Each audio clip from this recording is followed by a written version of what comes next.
이 시간에는 반석 위에 집을 지으라 라는 말씀 우리가 함께 은혜를 나누고자 합니다. 지난 시간 말씀 혹시 여러분 기억나시나요? 하나님의 자비하심과 같이 우리도 자비해야 된다라는 말씀. 그래서 그 안에 무슨 말씀도 있었나요?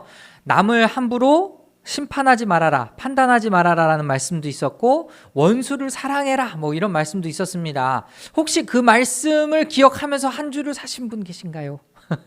혹시 그 말씀을 기억하면서 지키려고 한 사람, 진짜 내가 원수를 사랑해야 되는데 내가 함부로 다른 사람 심판하거나 판단하면 안 되는데 이러면서 한번 좀 자기 자신을 하나님이 기뻐하시는 마음으로 바꿔보려고 노력하신 분 계신가요? 근데 쉽지는 않았을 것 같아요. 그죠? 네. 우리는 신앙생활을 하다가 때로는 넘어지기도 하고 또 유혹에 부딪혀서 또 방황하기도 하고 정말 여러 가지 일들을 많이 경험을 합니다. 그런데 가끔 가다 보면은 신앙적으로 굉장히 견고한 사람을 중간중간에 마주하게 되죠. 정말 존경스러운 분들 주변에 혹시 없나요? 제가 이번에 그 우크라이나와 관련된 그런 그 내전 상황을 보다가 저도 제 지인들로부터 이렇게 그 우크라이나 현지에 있는 선교사님들에 관한 소식들을 종종 접하게 됩니다. 근데 이 선교사님들이 그곳에서 이제 빠져나오라라고 우리 교민들에게도 정부가 연락을 했겠죠. 그런데 그 땅에 그대로 있겠다 이렇게 다짐하시는 선교사님들이 거의 다가 아니고 전부 다였던 것 같아요. 근데 왜일까요? 그분들은 그렇게 생각을 하시는 거예요. 만약 이 내전 상황에서, 이 위기의 상황에서 이 나라를 버리고 다시 내가 고국으로 돌아간다면 그들의 마음속에 예수 그리스도가 어떤 분으로 각인이 되겠느냐. 네, 주님을 위해서 그곳에서 목숨도 버릴 각오가 되어 있으신 분들이죠. 참 이런 분들을 보면 정말 대단하다. 대단하다로 표현할 수가 없죠. 너무 존경스럽다. 이런 생각이 많이 듭니다. 뿐만이 아닙니다. 우리가 정말 인생을 살다 보면은 소위 이게 내공이라고 하잖아요. 내공이 쌓인 분들, 어떤 분야든지 내공이 쌓인 사람들을 보면은 진짜 감탄이 절로 나옵니다. 와, 어떻게 저 사람은 저런 위기를 이렇게 극복할 수 있었을까? 어떻게 저 사람은 저런 상황에서 저런 반응을 보일 수 있었을까? 그런데 그것은 한순간에 일어나는 일이 아니라 여러분도 잘 아시겠지만 모든 것이 다 차곡차곡 쌓여 있었기 때문에 그런 것들이 일어난다라는 거죠. 선교사님들이 죽음을 각오하고 하나님 앞에 제가 우크라이나 땅에 남아있겠습니다 라고 그렇게 할 수 있었던 것은 그냥 한순간에 그렇게 고백할 수 있었던 것이 아니라 매일매일 죽기 살기로 선교했던 그 선교 현장에서의 사랑이 그냥 그대로 드러난 것이다라고도 이야기할 수 있지 않겠습니까? 자, 그러면 여러분들도 그런 고민 막 있을지 모르겠어요. 신앙생활 하다 보면 정말 많은 유혹에 부딪혀 넘어지기도 하고 때론 정말 내가 이래도 되는가 싶으면서도 또 넘어지기도 하고 그런 것들이 반복되다 보니까 나는 안 돼. 예, 오히려 하나님 믿는 게 너무 힘들게 느껴지고 짐처럼 느껴지고 그런 때 있지 않습니까? 자, 우리가 흔들리지 않기 위해서는 어떻게 해야 할까? 저는 오늘 본문의 말씀을 전체적으로 이 반석 위에 집을 짓는 것을 중심으로 한번 이야기를 해보고 싶어요. 근데 이제 여러분, 반석 위에 집을 짓는다. 이게 조금 상식적으로 조금 우리나라의 정서상 이게 좀 이해가 되나요? 반석 위에 우리나라도 집을 짓나요? 그렇지는 않죠. 이거는 팔레스타인 땅을 상상을 해봐야 여러분들이 이해가 갑니다. 거기가 그 땅이 이제 진흙이 굳고 이렇게 하면은 굉장히 암석처럼 단단하대요. 근데 그것만 믿고 그 땅에다가 집을 세우면은 실제로 홍수가 났을 때 정말 비가 엄청나게 많이 내렸을 때 그 단단했던 흙들이 다 물에 녹아가지고 쓸러 내려가면서 집이 무너진다라는 거죠. 그래서 조금 힘들지만 집을 지을 때에 아주 깊이까지 파는 겁니다. 언제까지? 그 반석, 아주 단단한 돌이 나올 때까지. 그래서 마침내 그 반석을 만났을 때에 거기에다가 이제 기초부터 제대로 튼튼하게 쌓아 올리는 것이죠. 그렇게 되면은 심지어 비가 오든지 뭐 물이 어떻게 뭐 많아지든지 간에 상관이 없이 그 집이 견고할 것이다.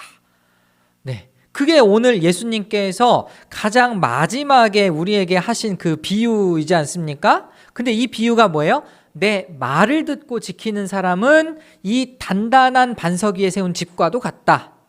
내 말을 듣고 지키지 않는 사람은 그냥 엉성하게 집을 지은 사람과 같다. 뭐 49절 보니까 이 말씀 그대로 보면은 기초 없이 맨 흙 위에다가 집을 지은 사람과 같다. 이렇게 지금 표현을 하고 있죠. 자, 그럼 이제 여러분 이 말씀 전체를 한번 집을 짓는다는 것에 포커스를 한번 맞추고 한번 제가 제 나름대로 해석을 해보겠습니다. 일단 우리 39절로 돌아가 보실까요? 39절 보시면 예수께서 그들에게 또 비유 하나를 말씀하셨다 이렇게 시작을 하고 있어요. 자, 그러면은 그들은 누군가? 이제 제자들에게 계속해서 하신 말씀이죠. 그러니까 지난 설교 시간에 이어서 오늘 이 말씀이 이어지는 겁니다.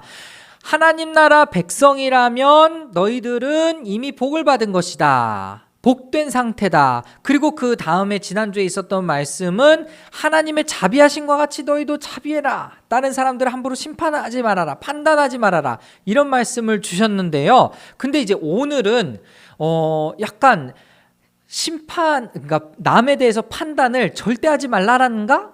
라는 질문에 대해서 그건 또 아니라는 말씀을 좀 주시는 것 같습니다. 왜냐하면 이 말씀 보면은 눈먼 사람이 눈먼 사람을 인도할 수 있느냐? 둘이 다 구덩이에 빠지지 않겠느냐라고 하면서 우리에게 눈먼 사람, 즉 스승이 눈먼 사람이라면 제자도 같이 구덩이에 빠질 수밖에 없다라는 것을 지금 이야기해주고 있거든요. 그러면은 이거는 이 눈먼 스승에 대해서 비판을 가하는 것일까요? 아니면은 제자들의 입장에서 이 스승이 제대로 된 스승인지 아니면 잘못된 스승인지를 잘 분별해야 된다는 걸 얘기하는 걸까요?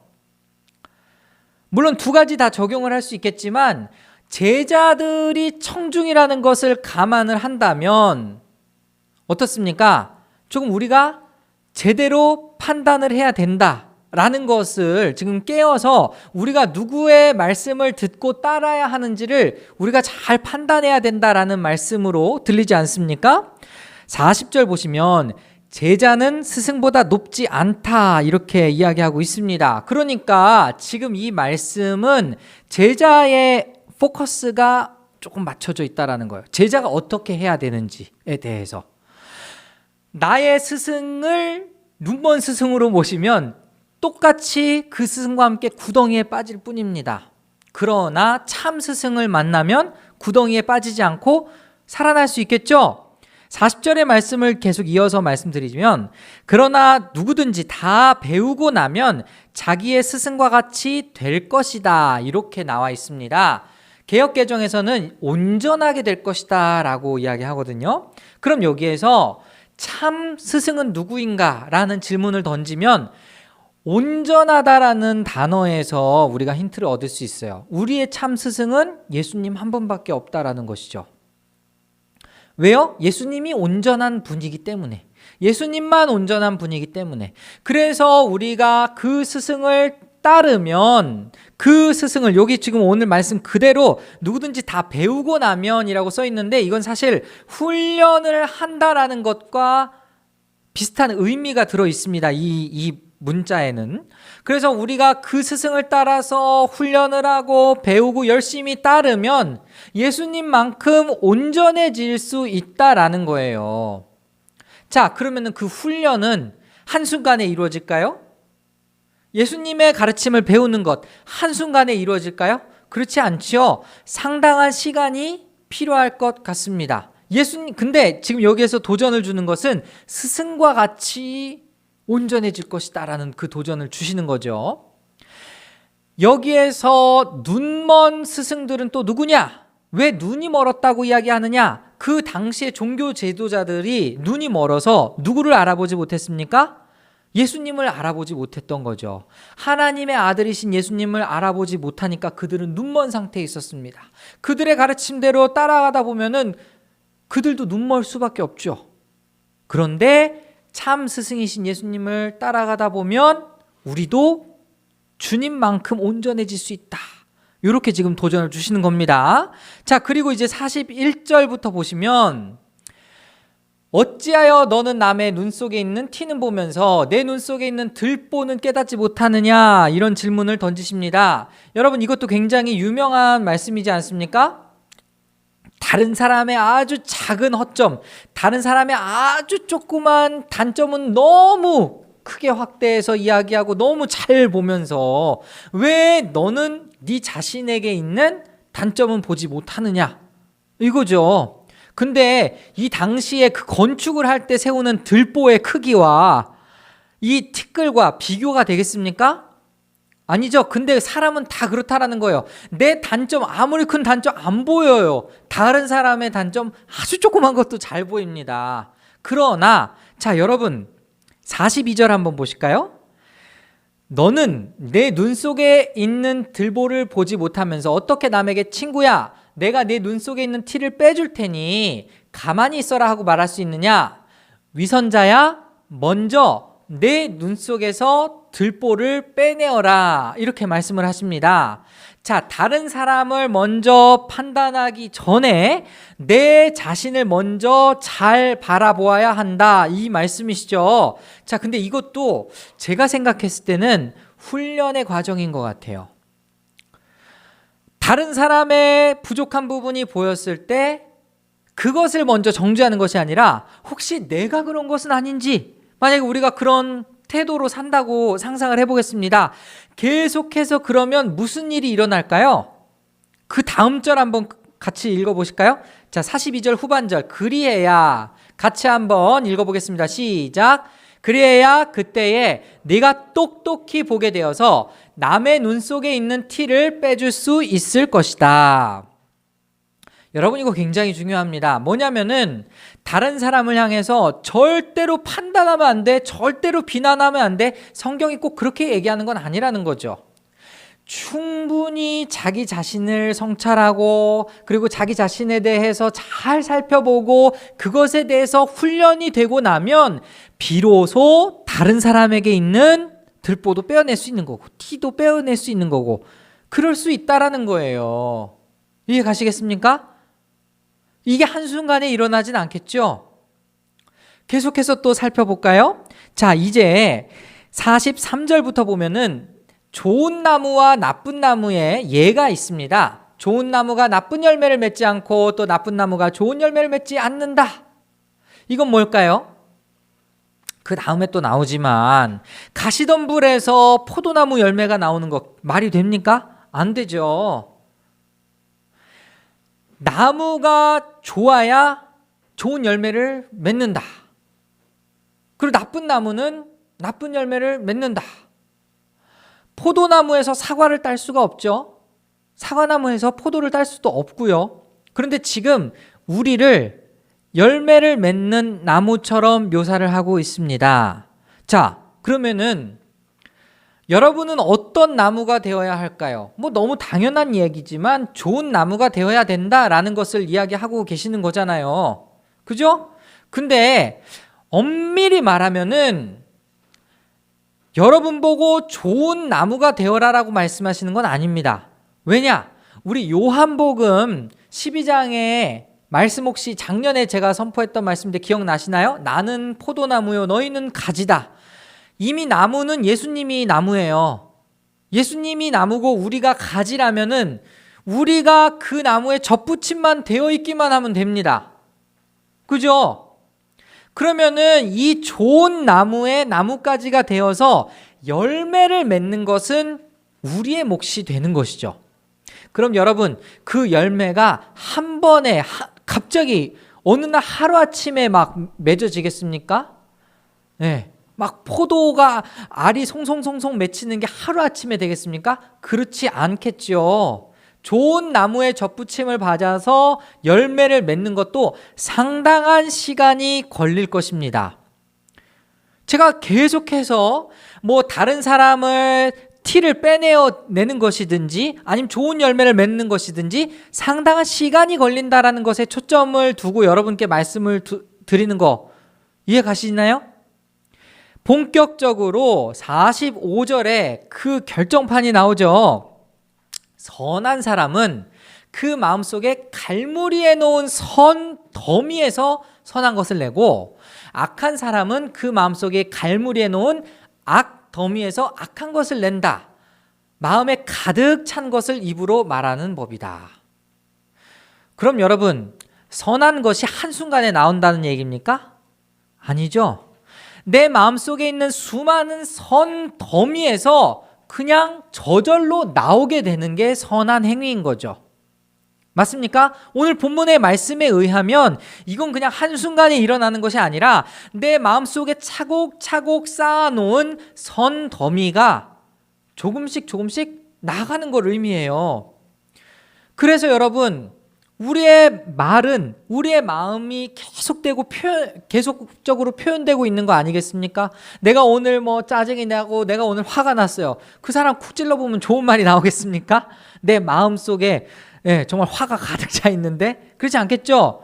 그날 기분 좋은 사람한테 뭐 얘기하면 뭐 얘기해도 다 용서가 될 것 같죠? 그 마음속에 기분 좋은만 가득 차 있기 때문에 여러분, 예를 들자면 그렇다라는 거예요. 자, 그럼 이제 여러분의 삶 속에서 만약에 여러분이 매일매일 예수 그리스도를 여러분의 마음속에 쌓아둔다면 누가 여러분을 어느 순간에 찔러도 여러분에게서 나오는 것은 예수 그리스도인 것이죠.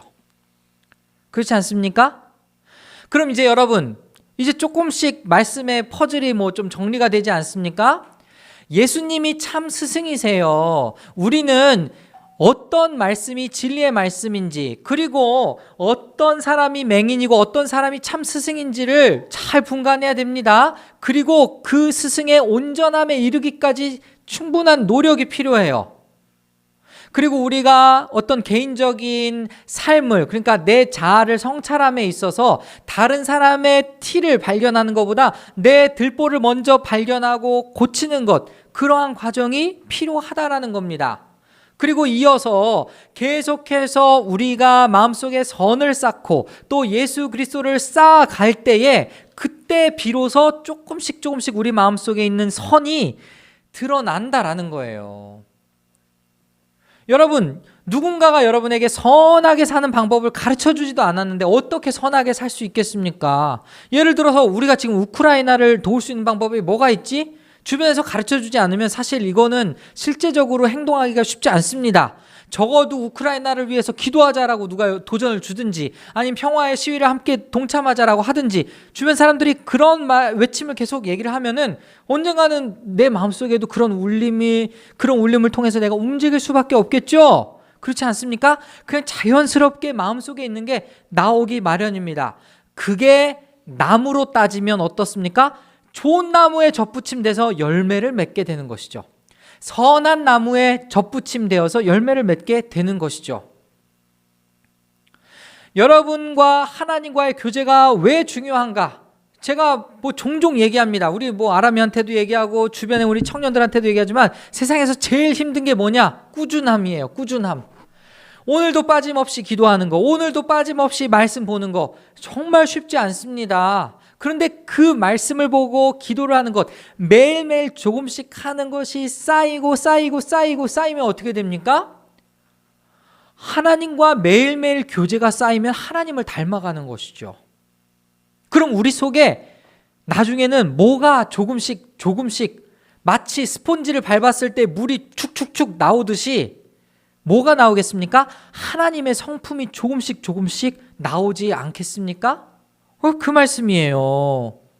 그럼 그것을 어떻게 해야 하는가? 이제 46절을 한번 보겠습니다. 어찌하여 너희는 나더러 주님 주님 하면서도 내가 말하는 것은 행하지 않느냐? 내게 와서 내 말을 듣고 그대로 행하는 사람이 어떤 사람과 같은지를 너희에게 보여주겠다 라고 하시면서 하신 말씀이 반석 위에 집을 짓는 사람의 이야기입니다. 여러분 중에 예수님을 주님이라고 부르지 않는 사람 없을 거예요. 그죠? 교회 다니는 사람 다 예수님을 주님이라고 부르죠. 주님 누굽니까? 나의 주인님 아닙니까? 나의 왕이시여 아닙니까? 근데 말로만 왕이래, 말로만 나의 주인님이래 라고 이야기하고 왕의 명령을 계속해서 거부하고 왕이 기뻐하시는 일을 행하지 않는다면 그럼 어떻게 되겠습니까? 지금 예수님이 말씀하시는 것처럼 정죄를 받을 수밖에 없죠. 나더러 주여 주여 하는 사람이 다 천국에 갈 것이 아니요 하나님의 뜻대로 하는 사람만 천국에 갈 것이다. 예수님께서 하신 말씀입니다. 그렇죠? 그럼 우리가 어떻게 그렇게 살 수 있을까? 반석 위에다가 집을 지어야 하겠죠. 기초 공사부터 튼튼하게 꾸준히 잘 세워 나가야 하겠죠. 반석 위에 집을 지은 사람은 비가 많이 오고 홍수가 나더라도 절대 흔들림이 없는 견고한 집이라고 이야기합니다. 이 말은 무엇이냐? 여러분의 삶 가운데에 믿음의 시련이 아무리 찾아온다 하더라도, 여러분의 삶 가운데 고난과 어려움이 엄청나게 큰 게 찾아온다 하더라도 이 집이 견고하면 어때요? 무너지지가 않는 거예요. 흔들리지가 않는 거예요. 근데 그 흔들리지 않는 집을 지으려면 어떻게 해야 돼요? 말을 듣고 행하는 그러한 삶을 살아야 되는 거죠. 여러분 어떻습니까? 여러분도 안정된 삶을 살고 싶지 않습니까? 안정된 삶. 오늘날의 안정된 삶이라고 하면 사람들이 다 아주 튼튼하고 넓은 집에서 내가 정말 경제적인 흔들림 없이 사는 것을 안정이라 이야기하지만 사실은 그런 외적인 안정보다 내면의 안정이 훨씬 더 중요하지 않습니까? 날 어디다 갖다 놓더라도, 심지어 사막 한가운데 갖다 놓더라도 내가 찬양할 수 있고, 그리고 내가 주님께 영광 돌릴 수 있다면 그거보다 더 튼튼한 사람이 어디 있겠어요? 그렇지 않습니까? 근데 아무리 뭘 갖다 줘도 이거 없어지면 어떡하지 불안해하고, 아무리 무엇이 생긴다고 하더라도 그냥 일주일 있다가 2주일 있다가 또 흔들리고, 여러분 그런 불안한 삶을 보면 여러분도 불안해지죠. 그렇지 않습니까? 사실은 내면의 문제예요. 불안함과 관련된 문제는 외적인 문제가 아닙니다. 내가 직장을 잃으면 어떡하지? 내가 통장에 있는 잔고가 사라지면 어떡하지? 내 주식이 떨어지면 어떡하지? 이거 다 외적인 거예요. 사실은 여러분의 마음만 견고하게 딱 붙잡혀 있다면 그 어떤 게 여러분에게 데미지를 입힐 수 있겠습니까? 아무것도 없습니다. 그러니까 성경에서도 내 마음 지키기를 힘쓰라. 생명의 근원이 이에서 남이니라. 이렇게 말씀을 하시는 거예요. 여러분이 흔들리지 않고 싶다면, 진짜 그런 삶을 살고 싶다면, 이렇게 반석 위에 집을 짓고 싶다면 그럼 어떻게 하라고요? 오늘 예수님이 말씀하십니다. 내 말을 듣고 그대로 지켜 행하라. 두 가지가 나왔습니다. 말을 들어라. 말 좀 들어. 그리고 두 번째 뭐예요? 그리고 그대로 행해라. 안타깝게도 오늘날은 듣지도 않는 세상이에요. 예수님의 말씀이 홍수와 같이 많은데도 듣지를 않습니다.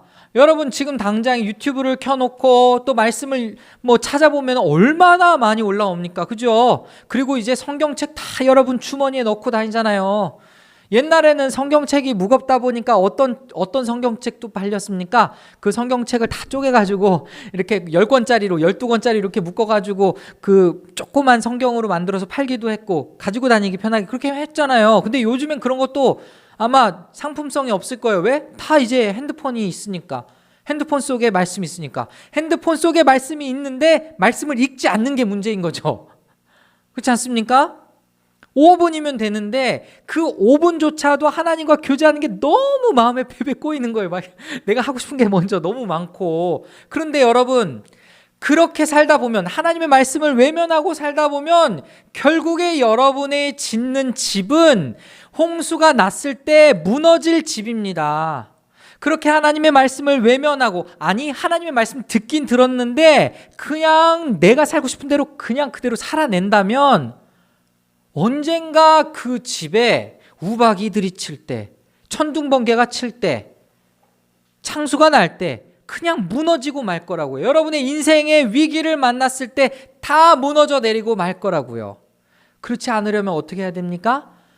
하나님의 말씀을 듣고 그대로 실천해야 된다라는 것입니다.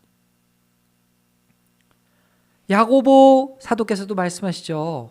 행함이 없는 믿음은 죽은 믿음이라. 여러분, 생각보다 성경에는 우리의 행함이 많이 강조되고 있습니다. 근데 오늘 결정적으로 예수님이 이 말씀을 주시는 거예요. 내 말 좀 듣고 지켜라. 너 나보고 왕이라며, 너 나보고 주인님이라며, 내가 원하는 대로 좀 살아봐라. 그러면 네 삶이 마치 반석 위에 지은 것처럼 아주 견고해질 거야. 이렇게 말씀하고 계시는 거죠. 사랑하는 여러분, 여러분 삶 속에 여러분의 선한 행위는 갑자기 나타나지 않습니다. 훈련이 되어야 돼요. 꾸준히 집의 기초를 다지고 꾸준히 좋은 재료를 가지고 와서 그 집의 골격을 세우고 꾸준히 이 집을 견고하게 세워 나갔을 때에 그 모든 것들이 가능하다라는 것입니다. 이 사람에게는 심지어 위기가 찾아오더라도 절대 흔들림이 없을 것입니다. 오늘 말씀 정리하겠습니다. 예수님께서 제자들에게 하신 말씀, 내 말을 듣고 지켜 행하는 사람은 마치 반석 위에 지은 집과도 같다. 이 말씀 기억하시기 바랍니다.